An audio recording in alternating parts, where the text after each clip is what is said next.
नमस्कार। प्रांजल ज्ञान गंगा में आप सभी का स्वागत है। हम संक्षिप्त महाभारत का पाठ कर रहे हैं जिसमें कि वन पर्व चल रहा है और ये जितनी भी कथाएं आ रही हैं ये वन पर्व के अंतर्गत ही आ रही हैं।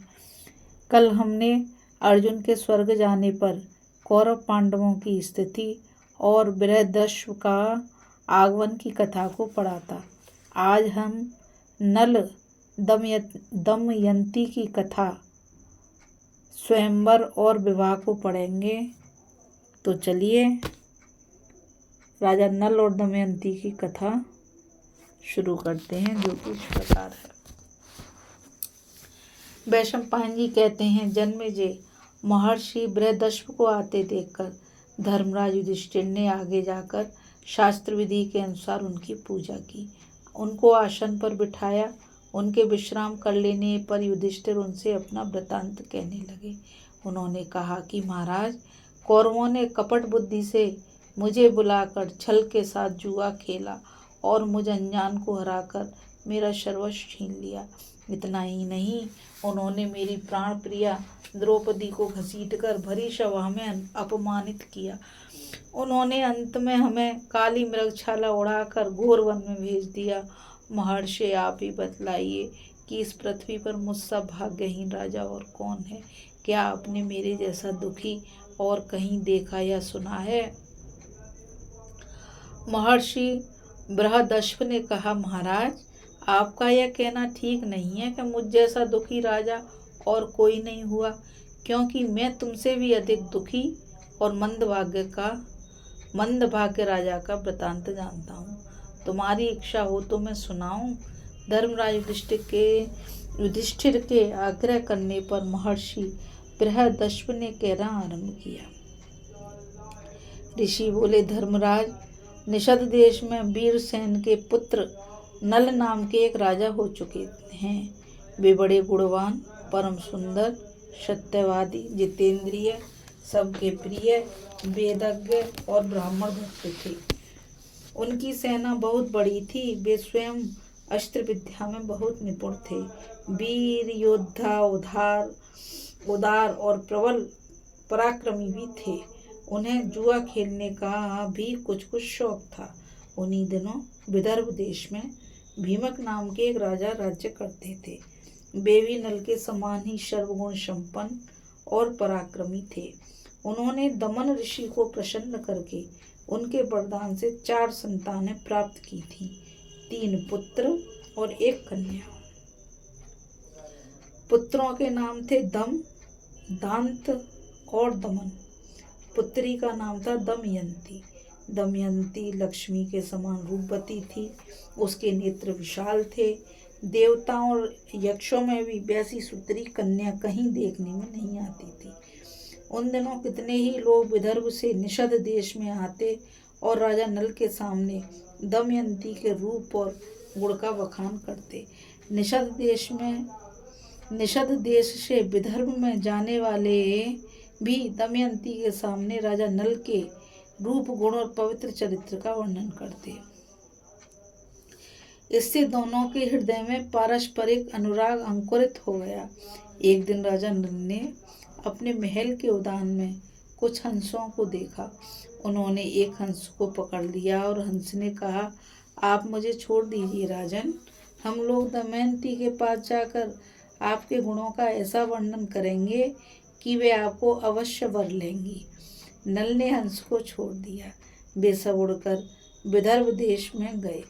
दमयंती अपने पास हंसों को देखकर बहुत प्रसन्न हुई और हंसों को पकड़ने के लिए उनकी ओर दौड़ने लगी। दमयंती जिस हंस को पकड़ने के लिए दौड़ती, वही बोल उठता कि अरे दमयंती, निषद देश में एक नल नाम का राजा है। वह अश्वनी कुमार के समान सुंदर है। मनुष्यों में उसके समान सुंदर और कोई नहीं है। वह मानो मूर्तिमान कामदेव है। यदि तुम उसकी पत्नी हो जाओ तो तुम्हारा जन्म और रूप दोनों सफल हो जाए। हम लोगों ने तो देवता, गंधर्व, मनुष्य, सर्प और राक्षसों को घूम घूम कर देखा है। नल के समान सुंदर पुरुष कहीं देखने में नहीं आए। जैसे तुम स्त्रियों में रत्न हो, वैसे ही नल पुरुषों में भूषण हैं। तुम दोनों की जोड़ी बहुत ही सुंदर हो गई। दमयंती ने कहा, हंस, तुम नल से भी ऐसी ही बात कहना। हंस ने निशब्द देश में लौटकर नल से दमयंती का संदेश कह दिया। दमयंती हंस के मुख से राजा नल की कीर्ति सुनकर उनसे प्रेम करने लगी। उसकी आसक्ति इतनी बढ़ गई कि वह रात दिन उनका ही ध्यान करती रहती। शरीर धूमिल और दुबला हो गया, वह दीन सी दिखने लगी।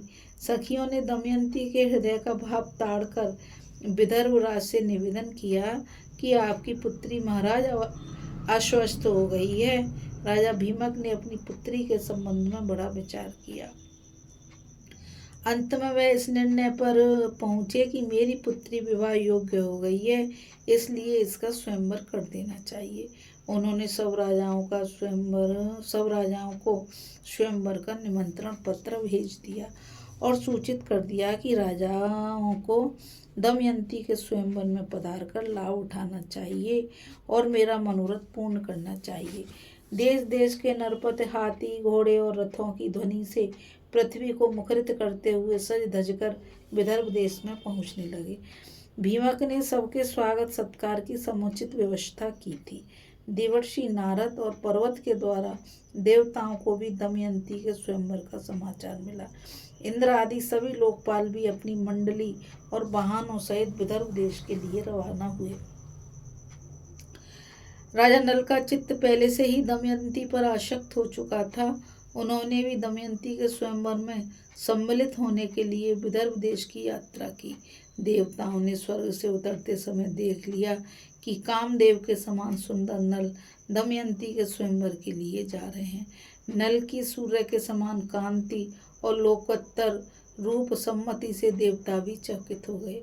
उन्होंने पहचान लिया कि ये नल हैं। उन्होंने अपने विमानों को आकाश में खड़ा कर दिया और नीचे उतरकर नल से कहा, राजेंद्र नल, आप बड़े सत्यव्रती हैं, आप हम लोगों की सहायता करने के लिए दूत बन जाइए। नल ने प्रतिज्ञा कर ली और कहा कि करूँगा। फिर पूछा कि आप लोग कौन हैं और मुझे दूत बनाकर कौन सा काम लेना चाहते हैं आप लोग? इंद्र ने कहा, हम लोग देवता हैं, मैं इंद्र हूँ और ये अग्नि, वरुण और यम है। हम लोग दमयंती के लिए यहाँ आए हैं। आप हमारे दूत बनकर दमयंती के पास जाइए और कहिए कि इंद्र, वरुण, अग्नि और यम देवता तुम्हारे पास आकर तुमसे विवाह करना चाहते हैं। इनसे तुम चाहें जिस देवता को पति के रूप में स्वीकार कर लो। नल ने दोनों हाथ जोड़कर कहा कि देवराज, वहाँ आप लोगों के और मेरे जाने का एक ही प्रयोजन है, इसलिए आप मुझे दूत बनाकर वहाँ भेजें। यह उचित नहीं। जिसकी किसी स्त्री को पत्नी के रूप में पाने की इच्छा हो चुकी हो, वह भला उसको कैसे छोड़ सकता है और उसके पास जाकर ऐसी बात कह ही कैसे सकता है। आप लोग कृपया इस विषय में मुझे क्षमा कीजिएगा। देवताओं ने कहा, नल, तुम पहले हम लोगों से प्रतिज्ञा कर चुके हो कि मैं तुम्हारा काम करूंगा। अब प्रतिज्ञा मत तोड़ो, अविलंब वहां जाओ और नल से अविलंब वहां जाओ। नल ने कहा, राजमहल में निरंतर कड़ा पहरा रहता है, मैं कैसे जा सकूंगा? इंद्र ने कहा, जाओ, तुम वहां जा सकोगे।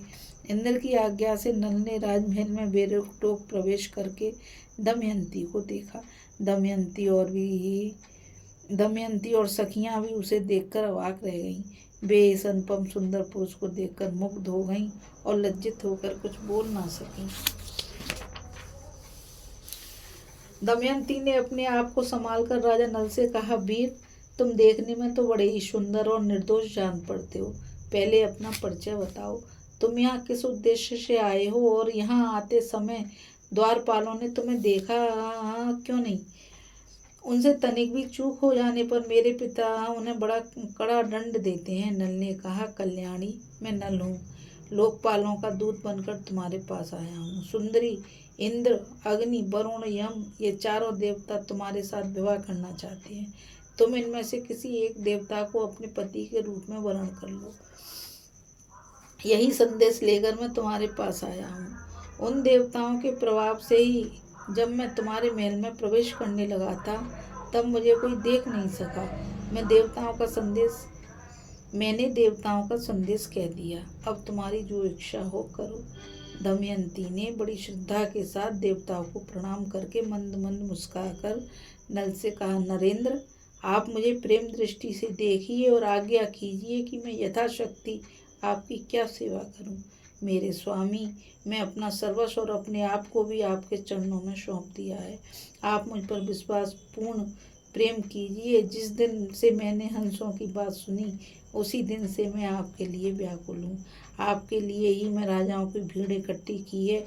यदि आप मेरी दासी की प्रार्थना अस्वीकार कर देंगे तो मैं विष खाकर, आग में जलकर, पानी में डूबकर मर जाऊंगी। राजा नल ने कहा, जब बड़े बड़े लोकपाल तुम्हारे प्रणय संबंध के प्रार्थी हैं, तब तुम मुझे मनुष्य को क्यों चाह रही हो? उन ऐश्वर्यशाली देवताओं के चरण रेणु के समान भी तो मैं नहीं हूँ। तुम अपना मन उन्हीं में लगाओ। देवताओं का अप्रिय करने से मनुष्य की मृत्यु हो जाती है। तुम मेरी रक्षा करो और उनको वरण कर लो। नल की बात सुनकर दमयंती घबरा गई। उसके दोनों नेत्रों में आंसू छलक आए। वह कहने लगी, मैं देवताओं को प्रणाम करके आपको ही पति रूप में वरण कर रही हूँ। यह मैं सत्य शपथ खा रही हूँ। उस समय दमयंती का शरीर कांप रहा था, हाथ जुड़े हुए थे। राजा नल ने कहा, अच्छा, तो तुम ऐसा ही करो, परंतु यह तो बतलाओ कि मैं यहाँ उनका दूत बनकर संदेश पहुँचाने के लिए आया हूँ। यदि इस समय मैं अपना स्वार्थ बनाने लगूँ तो कितनी बुरी बात है। मैं अपना स्वार्थ तो तभी बना सकता हूँ यदि वह धर्म के विरुद्ध न हो। तुम्हें भी ऐसा करना चाहिए। दमयंती ने गदगद कंठ से कहा, नरेश्वर, इसके लिए एक निर्दोष उपाय है। उसके अनुसार काम करने पर आपको कोई दोष नहीं लगेगा। वह उपाय है कि आप लोकपालों के साथ स्वयंवर मंडप में आवें। मैं उनके सामने ही आपको वरण कर लूँगी, तब आपको दोष नहीं लगेगा। तब राजा नल देवताओं के पास आए। देवताओं के पूछने पर उन्होंने कहा, मैं आप लोगों की आज्ञा से दमयंती के महल में गया। बाहर बूढ़े द्वारपाल पहरा दे रहे थे, परंतु आप लोगों के प्रभाव से मुझे देखा नहीं। केवल दमयंती और उसकी सखियों ने मुझे देखा। वे आश्चर्य में पड़ गई। मैंने दमयंती के सामने आप लोगों का वर्णन किया, परंतु वह तो आप लोगों को नचाकर मुझे ही वर्ण करने पर तुली है। उसने कहा है कि सब देवता आपके साथ स्वयंवर में आवे। मैं उनके सामने ही आपको वर्ण कर लूँगी। इसमें आपको दोष नहीं लगेगा। मैंने आप लोगों के सामने सब बातें कह दी। अंतिम प्रमाण आप लोग ही हैं। राजा भीमक ने शुभ मुहूर्त में स्वयंवर का समय रखा और लोगों को बुलवा भेजा। सब राजा अपने अपने निवास स्थान से आकर स्वयंवर मंडप में यथास्थान बैठने लगे। पूरी सभा राजाओं से भर गई। जब सब लोग अपने अपने आसन पर बैठ गए, तब सुंदर दमयंती अपनी अंग कांति से राजाओं के मन और नेत्रों को अपनी ओर आकर्षित करती हुई रंग मंडप में आई। राजाओं का परिचय दिए जाने लगा। दमयंती एक एक को देखकर आगे बढ़ने लगी। आगे एक ही स्थान पर नल के समान आकार और वेशभूषा के 5 राजा इकट्ठे हुए। दमयंती को संदेह हो गया। वह राजा नल को नहीं पहचान सकी। वह जिसकी ओर देखती वही नल जान पड़ता। इसलिए विचार करने लगी कि मैं देवताओं को कैसे पहचानूं और ये राजा नल हैं, ये कैसे जानूं। उसे बड़ा दुख हुआ। अंत में दमयंती ने यही निश्चय किया कि देवताओं की शरण में जाना ही उचित है। हाथ जोड़कर प्रणाम पूर्वक स्तुति करने लगी। देवताओं, हंसों के मुंह से नल का वर्णन सुनकर मैंने उन्हें पति रूप से वर्ण कर लिया है। मैं मन और वाणी से नल के अतिरिक्त और किसी को नहीं चाहती। देवताओं ने निष्देश्वर नल को ही मेरा पति बना दिया है तथा मैंने नल की आराधना के लिए ये व्रत प्रारंभ किया है। मेरी सत्य शपथ के बल पर देवता लोग मुझे उन्हें ही दिखला दें। ऐश्वर्यशाली लोकपालों, आप लोग अपना रूप प्रकट कर दें, जिससे मैं पुण्य श्लोक नरपति नल को पहचान लूं। देवताओं ने दमयंती का यह अर्थ विलाप सुना। उसके दृढ़ निश्चय, सच्चे प्रेम, आत्मशुद्धि, बुद्धि, भक्ति और नल प्राणता को देखकर उन्होंने ऐसी शक्ति दे दी जिससे वे देवता और मनुष्य का भेद समझ सके। दमयंती ने देखा कि देवताओं के शरीर पर पसीना नहीं है, पलकें गिरती नहीं हैं, माला कुमलाई नहीं है, शरीर पर मैल नहीं है, स्थिर है परंतु धरती नहीं छूते। इधर नल के शरीर की छाया पड़ रही है, माला कुमला गई है, शरीर पर कुछ धूल और पसीना भी है, पलकें बार बार गिर रही हैं और धरती छूकर स्थित है। दमयंती ने इन लक्षणों से देवताओं और पुण्य श्लोक नल को पहचान लिया, फिर धर्म के अनुसार नल को वर्ण कर लिया। दमयंती ने फिर कुछ सपचाकर घूंघट काट लिया और नल के गले में वरमाला डाल दी। देवता और महर्षि साधु साधु कहने लगे। राजाओं में हाहाकार मच गया। राजा नल ने आनंदातिरेक से दमयंती का अभिनंदन किया। उन्होंने कहा, कल्याणी, तुमने देवताओं के सामने रहकर भी उन्हें वरण न करके मुझे वरण किया है, इसलिए तुम मुझको प्रेम परायण पति समझना। मैं तुम्हारी बात मानूंगा। जब तक मेरे शरीर में प्राण रहेंगे तब तक मैं तुमसे प्रेम करूंगा। यह मैं तुमसे शपथ पूर्वक सत्य कहता हूँ। दोनों ने प्रेम से एक दूसरे का अभिनंदन करके इंद्रादि देवताओं की शरण ग्रहण की। देवता भी बहुत प्रसन्न हुए। उन्होंने नल को 8 वर दिए। इंद्र ने कहा, नल, तुम्हें यज्ञ में मेरा दर्शन होगा और उत्तम गति मिलेगी। अग्नि ने कहा, जहाँ तुम मेरा स्मरण करोगे वहीं मैं प्रकट हो जाऊंगा और मेरे ही समान प्रकाश में लोग तुम्हें प्राप्त होंगे। यमराज ने कहा, तुम्हारी बनाई हुई रसोई बहुत मीठी होगी और तुम अपने धर्म में दृढ़ रहोगे। वरुण ने कहा, जहाँ तुम चाहोगे वहीं जल प्रकट हो जाएगा। तुम्हारी माला उत्तम गंध से परिपूर्ण रहेगी। इस प्रकार 2-2 वर देकर सब देवता अपने अपने लोकों में चले गए। निमंत्रित राजा लोग भी विदा हो गए। भीमक ने प्रसन्न होकर दमयंती का नल के साथ विधि पूर्वक विवाह कर दिया। राजा नल कुछ दिनों तक विदर्भ देश की राजधानी कुंडनपुर में रहे। तदंतर भीमक की अनुमति प्राप्त करके वे अपनी पत्नी दमयंती के साथ अपनी राजधानी में लौट आए। राजा नल अपनी राजधानी में धर्म के अनुसार प्रजा का पालन करने लगे। सचमुच उनके द्वारा राजा नाम सार्थक हो गया। उन्होंने अश्वमेध आदि बहुत से यज्ञ किए। समय आने पर दमयंती के गर्भ से इंद्रसेन नामक पुत्र और इंद्रसेना नामक कन्या का भी जन्म हुआ।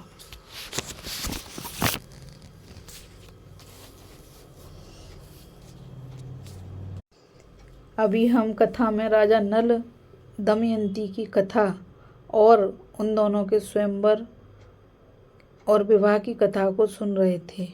अब हम आगे कलयुग का दुर्भाव, जुए में नल का हारना और नगर से निर्वाचन की कथा को पढ़ेंगे।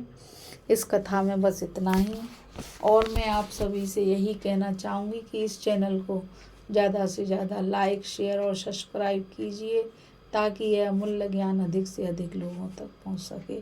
और मुझ गीता रावत को आज्ञा दीजिए। राधे राधे, जय श्री कृष्णा, नमस्कार।